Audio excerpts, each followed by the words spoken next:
Le forum annuel de l'AGOA, la loi sur la croissance et les opportunités économiques en Afrique, s'est tenu du 11 au 12 juillet dernier à Washington, en présence des ministres de commerce d'une quarantaine de pays éligibles, dont la Guinée, représentée par son ambassadeur aux États-Unis, M. Kerfala Yansani.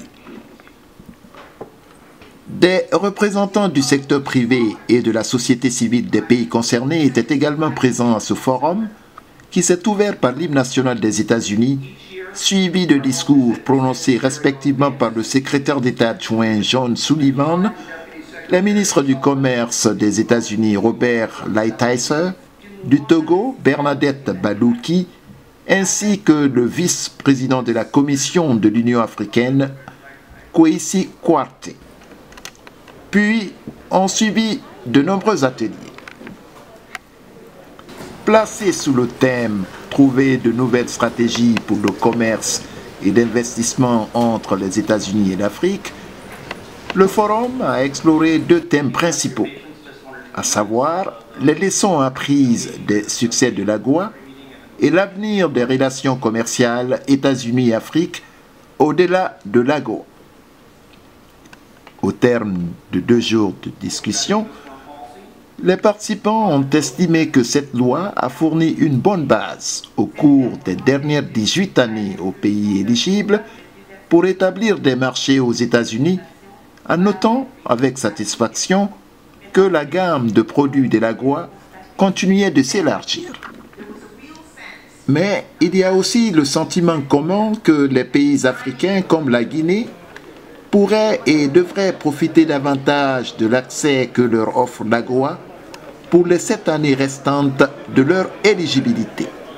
Le constat qu'on a fait malheureusement, c'est que en dehors d'un petit nombre de pays qui a su profiter de l'AGOA, beaucoup de pays africains jusqu'à présent n'ont pas pu vraiment être en mesure d'exporter de manière significative aux États-Unis. Principalement, les exportations sont concentrées sur les produits pétroliers. Mais tout ce qui est agricole et artisanat n'est pas encore au rendez-vous pour des raisons compréhensibles de normes et standards. Nos PME ne sont pas encore parvenus à connaître les normes et standards. D'abord, il y a même une question d'information.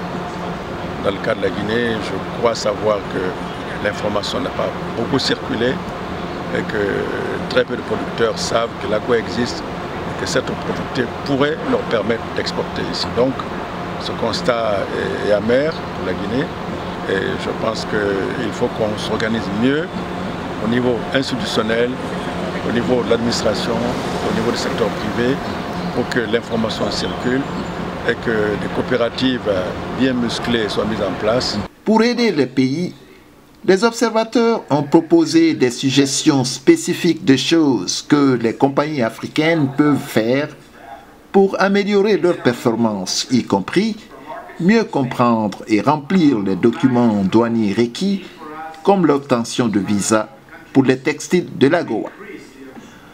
Autre sujet débattu au cours de ce forum porte notamment sur l'accord africain de libre-échange continental, créé en mars dernier. Un sujet qui suscite beaucoup d'intérêt. De nouveau, l'ambassadeur Yansani.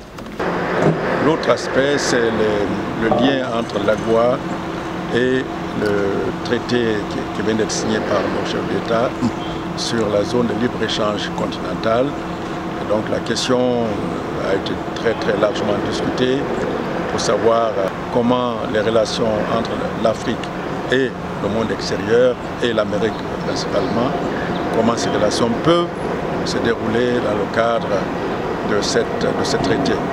Les Américains, eux, ils souhaitent pouvoir continuer à passer des traités bilatéraux avec un certain nombre de pays qu'ils ont choisis, tandis que les autorités africaines estiment que les États-Unis devraient pouvoir négocier, disons, en bloc avec l'Union africaine pour que nos pays ne soient pas lésés.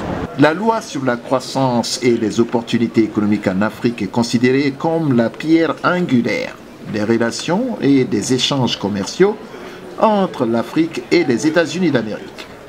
Promulguée en 2000, elle permet à plus de 6000 produits africains de pénétrer librement le marché américain sans taxe douanière. C'était Alseni Ben Bangoura à Washington.